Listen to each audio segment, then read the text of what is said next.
A same team mentality is so useful. A same team mentality, meaning that we're both on the same team around having as much pleasure from both the giver and the receiver's perspective as possible. And that you know what you like, or have at least some sense of what you like, and I have a sense of what I like, and we're going to discover what we like together. Okay. And this means that it really requires a more active receiver who is willing to take a participatory role in discovering what they like. That doesn't mean you have to come equipped with all the answers, but it does mean that you're open to exploring and communicating in the process. Communication can happen verbally and non-verbally, before, during, and after. So let me give you some examples of verbal communication in those 3 different settings. If I'm having a pussy eating experience with a new lover, I might share some basics about my pussy that can be really helpful for folks to know from the start. For example, I might say, I like really soft stimulation, particularly in the beginning on my clitoris. Oftentimes so soft that it's hard for people to do it, especially initially. And it will be really helpful for me to calibrate that with you and help you figure out how soft I like. And I'll probably have to give lots of reminders the first few times. And I'm okay with that. And I hope that you can be okay with that too, because that's really what I need to be able to feel safe and relax and to be able to experience the kind of pleasure that I want. That kind of like disclaimer or like heads up is so helpful, because then they know what's coming. They don't take it personally. I feel more permission to say softer as many times as I need to. It's kind of like this thing that we can then align around. Other examples, I really only like wet touch on my pussy. I really like to use my favorite toy. I get really wet and I feel more comfortable if we put down this waterproof blanket. These kinds of things can be really useful insights to give. You know, I think that we can be generous lovers not only by giving pleasure, but by helping somebody pleasure us. And we all want to have that experience of being a good lover. And so getting these kinds of insights are so helpful. And so givers out there, if a receiver is giving you this kind of feedback and asking for what they like, or giving a calibration or request, say thank you.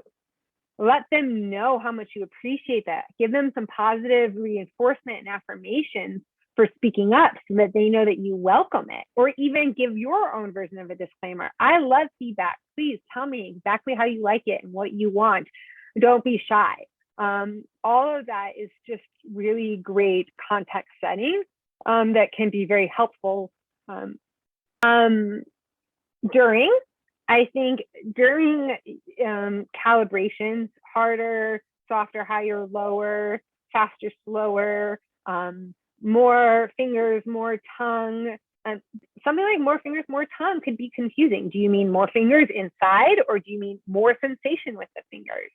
So that's why I think also sometimes communication afterwards can be really useful, because it's clarifying. Hey, what did you mean when you said more fingers, right?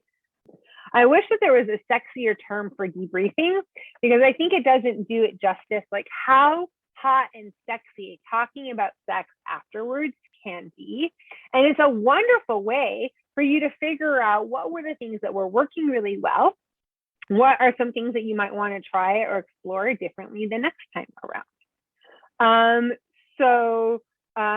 You know, one way that you might think about doing this is sharing frames. What are some moments or some highlights or some frames, like as a video clips, that stood out to you? What were some of the moments that felt the most pleasurable? I want to note that verbal communication during can be easier for some folks and harder for other folks. Sometimes talking during sex can put you in your head. It can take you out of the present moment. And so I think nonverbal communication is also a wonderful resource to have. And because nonverbal communication can be a little bit less clear and direct, it can be really useful to clarify and come up with some clear signals before and after sexual encounters, so that you can rely on nonverbal communication more during. So for example, I had a lover who was very communicative, but not so verbally during experiences. And was very orgasmic, but wasn't very like expressive in terms of letting me know with other kinds of nonverbal cues when she was orgasming. And I didn't want to change what I was doing when she was orgasming. I wanted to be able to continue the rhythm or the pattern so that I wouldn't disrupt her orgasm. So we worked out a signal where she would tap me wherever she could reach me when she was coming, and she would keep tapping me for as long as she was coming. And then just, it evolved such that the harder she tapped me tended to indicate how hard she was coming, which was also fun information to be getting in the moment. And that worked really well for us. I'm comfortable saying, I'm coming, don't stop, please don't stop, whatever you do, don't stop, I'm coming, just like that, yes, don't stop. That just like comes out of my mouth, like I don't even think twice about it, I don't even realize I'm saying that.